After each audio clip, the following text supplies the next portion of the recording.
بسم اللہ الرحمن الرحیم۔ السلام علیکم۔ ہمارے چینل اردو لٹریچر میں خوش آمدید۔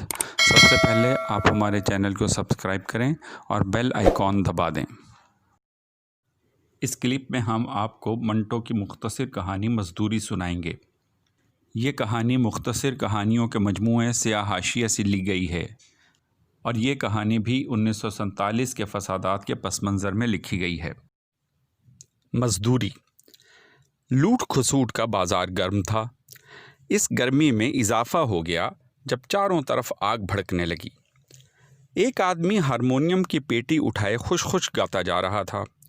جب تم ہی گئے پردیس لگا کر ٹھیس، پیتم پیارا دنیا میں کون ہمارا۔ ایک چھوٹی عمر کا لڑکا جھولی میں پاپڑوں کا انبار ڈالے بھاگا جا رہا تھا۔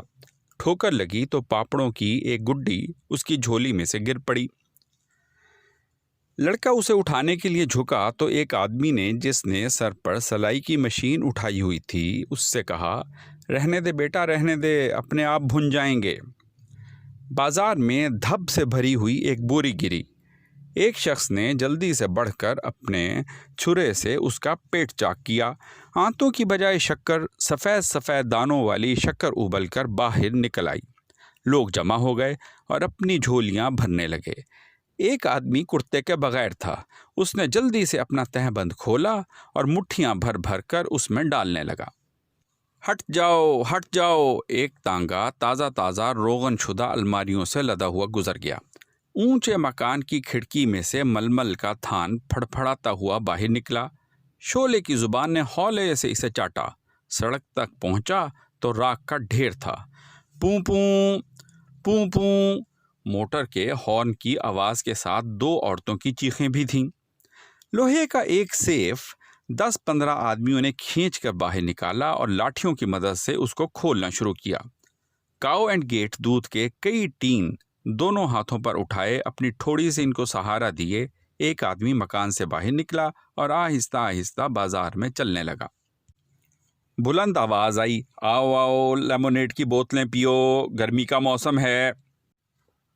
گلے میں موٹر کا ٹائر ڈالے ہوئے آدمی نے 2 بوتلیں لیں اور شکریہ ادا کیے بغیر چل دیا۔ ایک آواز آئی، کوئی آگ بجھانے والوں کو اطلاع دے دے، سارا مال جل جائے گا۔ کسی نے اس مفید مشورے کی طرف توجہ نہ دی۔ لوٹ کھسوٹ کا بازار اسی طرح گرم رہا اور اس گرمی میں چاروں طرف بھڑکنے والی آگ بدستور اضافہ کرتی رہی۔ بہت دیر کے بعد تڑ تڑ کی آواز آئی، گولیاں چلنے لگیں۔ پولیس کو بازار خالی نظر آیا، لیکن دور دھوئیں میں ملفوف موٹر کے پاس ایک آدمی کا سایہ دکھائی دیا۔ پولیس کے سپاہی سیٹیاں بجاتے اس کی طرف لپکے۔ سایہ تیزی سے دھوئیں کے اندر گھس گیا۔ پولیس کے سپاہی بھی اس کے تعاقب میں گئے۔ دھوئیں کا علاقہ ختم ہوا تو پولیس کے سپاہیوں نے دیکھا کہ ایک کشمیری مزدور پیٹھ پر وزنی بورے اٹھائے بھاگا چلا جا رہا ہے۔ سیٹیوں کے گلے خشک ہو گئے، مگر وہ کشمیری مزدور نہ رکا۔ اس کی پیٹھ پر وزن تھا، معمولی وزن نہیں، ایک بھری ہوئی بوری تھی، لیکن وہ یوں دوڑ رہا تھا جیسے پیٹھ پر کچھ ہے ہی نہیں۔ سپاہی ہانپنے لگے۔ ایک نے تنگ آ کر پستول نکالا اور داغ دیا۔ گولی کشمیری مزدور کی پنڈلی میں لگی۔ بوری اس کی پیٹھ پر سے گر پڑی۔ گھبرا کر اس نے اپنے پیچھے آہستہ آہستہ بھاگتے ہوئے سپاہیوں کو دیکھا۔